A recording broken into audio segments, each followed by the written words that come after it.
Hi friends, చాలా రోజుల తర్వాత ఒక వీడియో షేర్ చేస్తున్నాను ఈరోజు.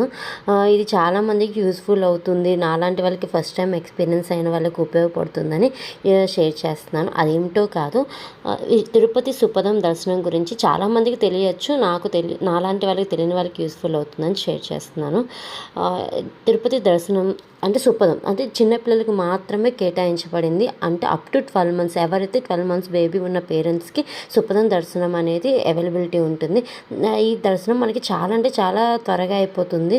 మేము వీకెండ్స్ అంటే బక్రీద్ టైంలో వెళ్ళాము. ఎంత రష్ ఉందో ఒకసారి మీరే చూడండి. అలాంటి టైంలో కూడా మాకు 40 మినిట్స్లో దర్శనం అయింది. సో ఇది చాలా మనకి యూస్ఫుల్ అవుతుందని చెప్పి మీకు షేర్ చేస్తున్నాను. ఈ దర్శనం మనం ఎలా యూజ్ చేసుకోవాలి అంటే, మనం కొన్ని డాక్యుమెంట్స్ తీసుకెళ్ళాలి. లైక్ బేబీ ఆధార్ కార్డ్ కానీ, లేకపోతే బేబీ డెలివరీ టైంలో ఇచ్చే రిపోర్ట్ కానీ, లేకపోతే బేబీ బర్త్ సర్టిఫికేట్ కానీ, ఏదైనా ఒకటి క్యారీ చేస్తే మనకి అలౌ చేస్తారు.